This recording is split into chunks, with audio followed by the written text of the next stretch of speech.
వాహన ప్రమాదాలు సంఖ్య రోజురోజుకి పెరుగుతున్నాయి. అయితే వయసు కాని వ్యక్తులు అంటే 18 ఏళ్ళు నిండని వారు డ్రైవింగ్ చేస్తూ కూడా రీసెంట్గా ఒక ప్రమాదం అయితే జరిగింది. ఇప్పుడు ఆ ప్రమాదం పైన అంతా కూడా హాట్ టాపిక్గా మాట్లాడుతున్నారు. అత్యంత ఖరీదైన వాహనాలుగా ఉన్న ఇతర దేశాల్లో ఉన్న వాటిని మన భారతదేశాలను తీసుకొచ్చి జనాభా ఎక్కువ గల ఈ దేశంలో రద్దీ ప్రాంతాల్లో వాహనాలు నడుపుతూ కూడా ఇతరులకు ప్రమాదం కలిగించే విధంగా వాహనాలు నడుపుతున్నారు.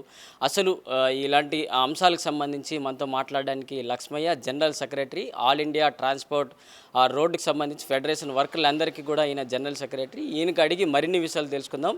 సార్, ఇప్పుడు ఇలాంటి చిన్న వయసు వాళ్ళు అంటే 17, 18 ఏళ్ళు వాళ్ళు వాహనాలు నడపడం, ఏవైనా ప్రమాదాలు చేస్తే అప్పుడు ఎలాంటి అంశాలు తీసుకోవచ్చు అంటారు సార్? మోటార్ వాహనాల చట్టం 2019లో సవరణ చేశారు. దానిలో సెక్షన్ 199A ప్రకారం మైనర్ వాహనం నడిపే ప్రమాదం జరిగితే అతను శిక్షార్హులు, వాళ్ళ గార్డియన్ కానీ లేదా పేరెంట్స్ కానీ శిక్షార్హులు. ఆ వాహనాన్ని రిజిస్ట్రేషన్ క్యాన్సిల్ చేయాల్సిన అవసరం ఉంది. అయితే 19వ తేదీ పూనాలో జరిగినటువంటి ప్రమాదానికి ఆ మైనర్ వాహనం నడిపాడు అనేటువంటిది ఒకటే కారణంగా చూపించడం అనేటువంటిది సరైంది కాదు. అది ఒక కారణం మాత్రమే. ఆ ప్రమాదంలో 2 సాఫ్ట్వేర్ ఇంజనీర్స్ చనిపోయారు. ఆ మరణం పట్ల all India road transport workers federation తీవ్రమైనటువంటి సంతాపాన్ని తెలియజేస్తుంది. చనిపోయినటువంటి వాళ్ళకి ఈ ప్రమాదం పట్ల దిగ్భ్రాంతిని వ్యక్తం చేస్తున్నది. అయితే ఇందులో ఈ మొత్తం ఎపిసోడ్ని కనుక చూస్తే ఇందులో అనేక కారణాలు ఉన్నాయి. వీటన్నిటికీ కారణం ప్రభుత్వం యొక్క వైఫల్యాల పుట్ట తప్ప మరొకటి కాదు. ఇది దాదాపు 2 కోట్ల రూపాయల ఖరీదైనటువంటి స్పెషల్ స్పోర్ట్స్ యూటిలిటీ వెహికల్. ఇలాంటి వెహికల్స్ని అలౌ చేసేటప్పుడు అందుకు అవసరమైనటువంటి ఇన్ఫ్రాస్ట్రక్చర్ ఉందా అనేటువంటిది లేదు. ఏ రకమైనటువంటి ఇన్ఫ్రాస్ట్రక్చర్ లేకుండా అలాంటి వాటిని ఎలా అనుమతించారనేటువంటిది ఓ ప్రధానమైనటువంటి ప్రశ్న. అలాగే ఆ కుర్రాడు మద్యం సేవించాడని చెప్పినని ఆ పబ్బులకు సంబంధించినటువంటి ఒక 2 కూడా అరెస్ట్ చేసినట్టుగా పత్రికల్లో వార్తలు వస్తున్నాయి. ఇది జరిగింది అర్ధరాత్రి బహుశా 12 గంటల ప్రాంతంలో జరిగిందనేది. ఆ రకంగా ఇష్టం వచ్చినట్టుగా పబ్బులు ఎప్పుడంటే అప్పుడు ఓపెన్ చేయడం, ఎవరినంటే వాళ్ళని అలౌ చేయడం అనేటువంటిది ప్రభుత్వం యొక్క వైఫల్యం తప్ప మరొకటి కాదు. మూడవది, ఇవాళ గత 35 సంవత్సరాలుగా దేశంలో అమలు జరుగుతున్నటువంటి నీతి సంస్కృతి, నువ్వు ఏం చేసావు అనేటువంటిది, ఎంత సంపాదించావు అనేటువంటిది ప్రధానం తప్ప ఎలా సంపాదించావు అనేటువంటిది ప్రధానమైనటువంటిది కాదు. నీతి నియమాలు ఇలాంటివేమీ లేవు. గతంలో చదువు, సంస్కారం అనేటువంటి వాళ్ళు ఇప్పుడు ఆ సంస్కారం అంటే ఏమిటో తెలియనటువంటి విధంగా పోయింది. పక్కవాడి సంగతి నీకు అనవసరం, నీ సంగతి నువ్వు చూసుకొని చెప్పినటువంటిది నీతిగా తయారైంది. గుజరాత్లో జరిగినటువంటి నరమేధంలో బిల్కిస్ బానో మీద అత్యాచారం చేసినటువంటి వాళ్ళని ఇవాళ వదిలిపెట్టడమే కాకుండా వాళ్ళని దండలతో సత్కరించారు. ఇది వాళ్ళ సంస్కృతి. అలాగే ఒక కేంద్ర మంత్రి కొడుకు ఉత్తరప్రదేశ్లో రైతుల మీదకి వాహనాన్ని నడిపాడు, 4గురిని పొట్టన పెట్టుకున్నాడు, దర్జాగా తిరుగుతున్నాడు. ఇలా తిరుగుతున్నప్పుడు నాకేమవుతుందని చెప్పినటువంటిది ఇది ఏ సందేశం ఇస్తున్నది? అందువల్ల వీటన్నిటినీ పరిగణలోకి తీసుకోకుండా కేవలం ఒక మైనర్ వాహనం నడిపాడు కాబట్టి ప్రమాదం జరిగిందని చెప్పినటువంటి కోణం నుంచి చూడడం అనేటువంటిది ఇది సరైనది కాదు. అలాగే దీన్ని రకరకాలైనటువంటి పద్ధతుల్లో తప్పించడానికి అవసరమైనటువంటి ప్రయత్నాలు జరుగుతున్నాయి. కారణం ఏమిటంటే వీళ్ళు బాగా ఆర్థికంగా స్తోమత కలిగినటువంటి వాళ్ళు. ఇవాళ చట్టాలు చుట్టాలుగా మారుతున్నాయి కొద్దిమందికి. అందులో భాగంగా ఇది కూడా వాస్తవాలను వెలుగులోకి రానివ్వకుండా చేసేటటువంటి ప్రమాదం ఉంది. చట్టాలు చేస్తున్నటువంటి ప్రభుత్వం చట్టాలు చేసే ముందు కానీ చేసిన తర్వాత కానీ అందులో ఏవి పాటించాల్సినవి, ఏవి పాటించకూడనటువంటి అంశాలు అనేటువంటి విషయం మీద ప్రజల్లో ఒక పెద్ద ఎత్తున అవేర్నెస్ని క్రియేట్ చేయాల్సినటువంటి అవసరం ఉన్నది.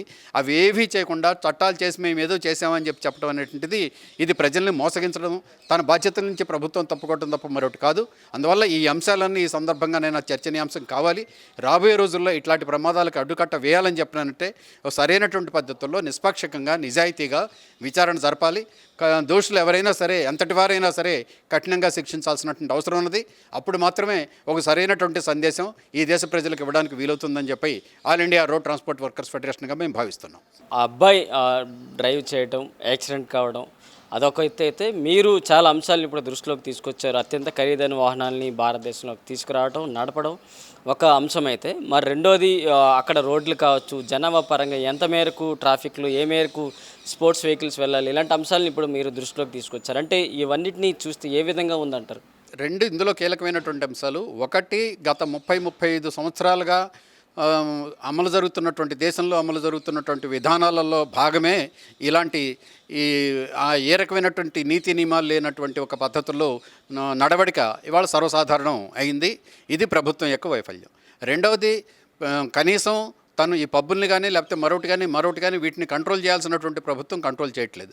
ప్రభుత్వం తన బాధ్యతల నుంచి తప్పుకోవడానికి అవసరమైనటువంటి పద్ధతుల్లో ఎవరో ఒకరిని ఎత్తిన రుద్ది తను పెద్ద మనిషిగా చాలామైనటువంటి ఒక దుర్మార్గమైనటువంటి పద్ధతి ఇవాళ అమలు జరుగుతుంది. అందుకని ప్రథమ ముద్దాయి ఈ ఘటనలో కానీ దేశంలో జరుగుతున్నటువంటి ప్రమాదాల విషయంలో కానీ ప్రథమ ముద్దాయి ప్రభుత్వం తప్ప మరొకటి కాదు.